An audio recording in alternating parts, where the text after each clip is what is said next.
नमस्कार, मैं हूं संजय शर्मा। आप देख रहे हैं 4 PM न्यूज़ नेटवर्क। हम बात करते हैं राजनीति की, बात करते हैं देश की, बात करते हैं समझदारी की और बात करते हैं देश के भविष्य की और राजनीति के भविष्य की। देश में इस समय जो उथल-पुथल मची हुई है, उसका एक व्यक्ति केंद्र में है और उसका नाम है नीतीश कुमार। आज हम बात करेंगे नरेंद्र मोदी जी की और नीतीश कुमार की।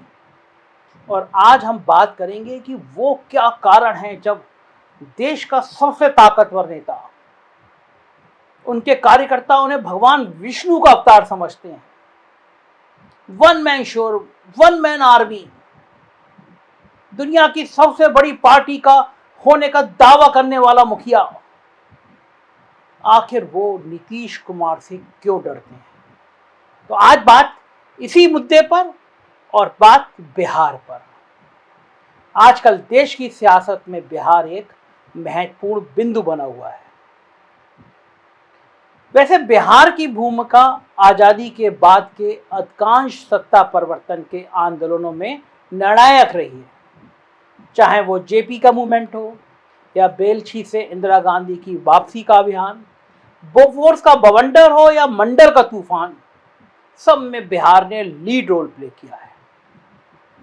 आप सोच रहे होंगे कि मैं आज बिहार की सारी बातें क्यों कर रहा हूं, तो इसका जवाब यह है कि मौजूदा दौर में जब नरेंद्र मोदी की एक छत्र सत्ता के सामने विपक्ष पस्त पड़ा हुआ, बेहाल था, कोई पूछने वाला नहीं था, तब अचानक इसमें तेजी दिखने लगती है। और इस तेजी के लिए जिस एक व्यक्ति को क्रेडिट दिया जा रहा है, उसका नाम है नीतीश कुमार, जो बिहार के मुख्यमंत्री हैं। नीतीश कुमार ने भारतीय जनता पार्टी का साथ क्या छोड़ा, डायलिसिस पर दिख रहा विपक्ष अचानक सड़क पे दिखने लगा। पूरे देश में इस बात की चर्चा होने लगी कि नरेंद्र मोदी का सबसे बेहतर विकल्प नीतीश कुमार ही हो सकते हैं। अखिलेश यादव, लालू यादव, शरद पवार, फारूक अब्दुल्ला, सीताराम येचुरी, के चंद्रशेखर राव और अब जो ताजा खबर मिल रही है उसके मुताबिक प्रशांत किशोर, और प्रशांत किशोर के पीछे कांग्रेस, सबके सब नीतीश कुमार के चेहरे के इर्द गिर्द विपक्षी एकता का जाल बुनने में लग गए हैं। ऐसे में यह सवाल उठना स्वाभाविक है कि नीतीश कुमार के पास आखिर वो कौन सा तुर्क का पत्ता है जिससे नरेंद्र मोदी और उनकी पूरी ब्रिगेड बगले झागने को मजबूर हो जाती है। तो चलिए आज इसका जवाब हम आपको परत दर परत देते हैं, बताते हैं कि नीतीश कुमार के पास ऐसा क्या है, बताते हैं कि नरेंद्र मोदी की कमजोरी क्या है और बताते हैं कि नीतीश कुमार का वो दांव जिसके चलते अमित शाह और नरेंद्र मोदी परेशान हो जाते हैं। सबसे पहले हम आपको नरेंद्र मोदी और नीतीश कुमार की कॉमन बातों से अवगत कराते हैं, उनकी कमजोरियों से अवगत कराते हैं, जिससे आपको पता चले कि नीतीश कुमार मोदी पर कैसे इक्के साबित होते जा रहे हैं। नीतीश कुमार शुरू से एक मेधावी छात्र हुआ करते थे और अपने स्टूडेंट लाइफ में उस जमाने में उन्होंने बिहार कॉलेज ऑफ इंजीनियरिंग से सिविल इंजीनियरिंग की है, जब समाज में इंजीनियर और वैज्ञानिक की वैल्यू आईएएस ऑफिसर से ज्यादा हुआ करती थी। ज्यादातर आम लोग इंजीनियर को राष्ट्र निर्माता के रूप में देखते थे। वहीं अगर प्रधानमंत्री नरेंद्र मोदी जी की बात करें तो उन्होंने दिल्ली यूनिवर्सिटी से इंटायर पॉलिटिकल साइंस में एमए किया है। अब इस सब्जेक्ट का नाम सुनकर आप चौंकिएगा मत, क्योंकि मोदी जी ने इसी सब्जेक्ट से एमए किया है, उनके दस्तावेज में है। लेकिन जब आप दिल्ली यूनिवर्सिटी की वेबसाइट पर जाएंगे या फिर यूँ समझे कि देश के किसी भी विश्वविद्यालय की वेबसाइट को देखेंगे तो पता चलेगा कि ये सब्जेक्ट तो वहाँ है ही नहीं। लेकिन मोदी जी ने ये सब्जेक्ट पढ़ा है तो फिर पढ़ा है। उनकी डिग्री को लेकर लगातार पॉलिटिकल बयानबाजी होती रहती है, लेकिन जब कह दिया मोदी जी ने पढ़ा है तो फिर पढ़ा है। नीतीश कुमार ने केंद्र में कैबिनेट मंत्री बनने से पहले 9 साल सांसद के रूप में बिताए हैं। मुख्यमंत्री बनने के पहले 2 बार विधायक चुने गए थे। कुल मिलाकर 6 बार सांसद और 2 बार विधायक रहने के बाद उन्होंने बिहार की सत्ता संभाली थी। लेकिन बात यदि नरेंद्र मोदी जी की करें तो पद संभालने के पहले अनुभव के मामले में वे राबड़ी देवी की बराबरी पर दिखते हैं। मतलब मुख्यमंत्री के बनने से पहले मोदी जी ने कभी विधानसभा का मुंह भी नहीं देखा था और प्रधानमंत्री बनने के पहले कभी संसद का भी मुंह नहीं देखा था। प्रधानमंत्री नरेंद्र मोदी जी कई बार अपने विचित्र इतिहास, ज्ञान और विचित्र विज्ञान की बातों को लेकर शर्मिंदगी उठाते रहते हैं। कभी वो सिकंदर को गंगा तट तक पहुंचा देते हैं, कभी चंद्रगुप्त मौर्य को गुप्त वंश का बता देते हैं, कभी वो चाणक्य के दौर के 800 साल बाद बने नालंदा यूनिवर्सिटी में चाणक्य को प्रोफेसर बता देते हैं, तो कभी भगत सिंह को अंडमान जेल पहुंचा देते हैं, कभी 1980 में डिजिटल कैमरे की होने की बात करते हैं, तो कभी नाले की गैस से चाय बनाने की बात कह देते हैं और कभी कह देते हैं कि मुझे देश के 600 करोड़ लोगों ने वोट दिया है, देश की आबादी 130 करोड़ है।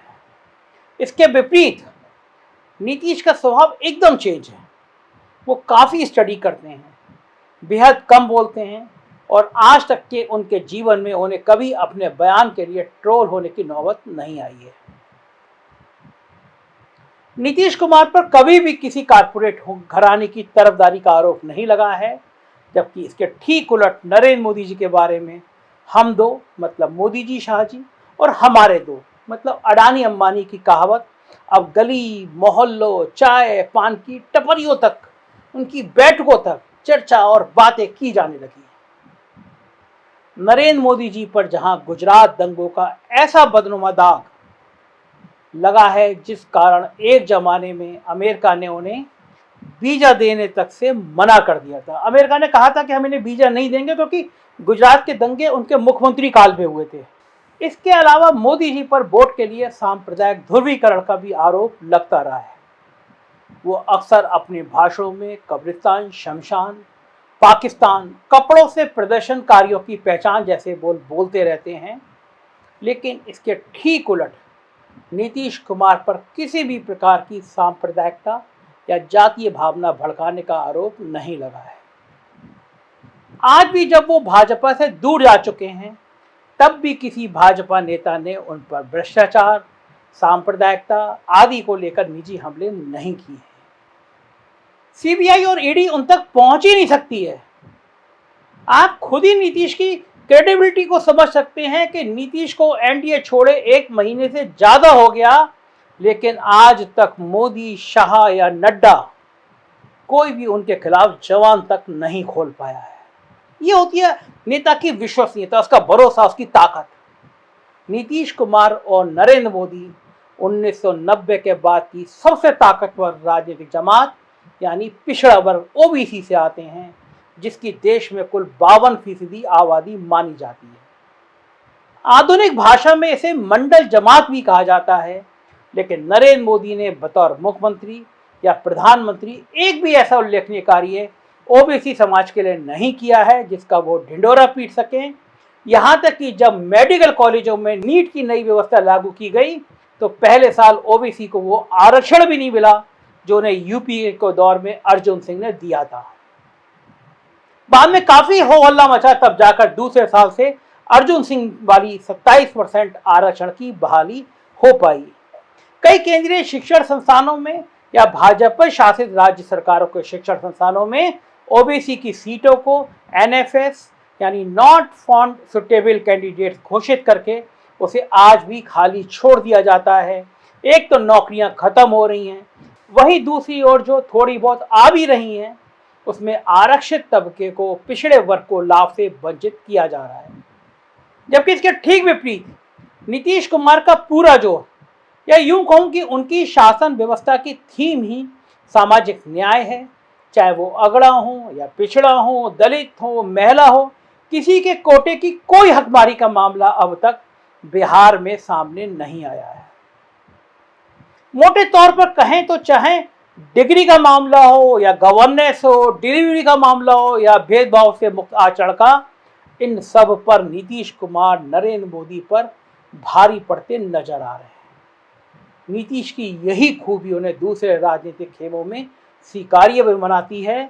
उनके पास कमी है तो सिर्फ एक बड़े राजनीतिक दल की, जिसके लिए जनता परिवार के दलों को एकजुट करके एक दल बनाने का प्रयास वो कर रहे हैं। अन्यथा यदि अनुभव, शिक्षा, बोलने की क्षमता, व्यक्तिगत आचार व्यवहार, मानव विकास, ह्यूमन डेवलपमेंट को लेकर एक स्पष्ट विजन, इन सब के पैरामीटर पर देखा जाए तो 37 साल का सत्ता पक्ष और विपक्ष, 3 बड़े केंद्रीय मंत्रालय और बिहार जैसे राज्य को चलाने का 8 बार का अनुभव, इन सब में नीतीश कुमार नरेंद्र मोदी पर भारी पड़ते दिखते हैं। इसका अंदाजा आप इससे भी लगा सकते हैं कि गोदी मीडिया भी नीतीश की यूएसपी को देखते हुए उनकी कवरेज के लोग से खुद को बचा नहीं पाता, और यही सब नरेंद्र मोदी और उनकी टीम का नीतीश को लेकर एक बड़े डर का कारण है। अब आजकल इस डर को दूर करने के लिए नरेंद्र मोदी और अमित शाह गोदी मीडिया को मैनेज कर रहे हैं। बिहार की छोटी बड़ी किसी भी घटना को गोदी मीडिया के चैनल जंगल राज रिटर्न, जंगल राज रिटर्न, इस तरह के चीज़ों को बड़े बड़े करके दिखा रहे हैं। दरअसल स्ट्रेटेजी समझिए गोदी मीडिया की। गोदी मीडिया की रणनीति है कि यह साबित किया जा सके कि जैसे ही भारतीय जनता पार्टी बिहार से अलग हुई है और तेजस्वी यादव, लालू यादव की एंट्री हुई है, तो बिहार में अपराधों में बाढ़ आ गई है। जबकि हकीकत यह है कि कई मामलों में बिहार दूसरे भाजपा शासित राज्यों के अपराध की तुलना में काफ़ी पीछे है।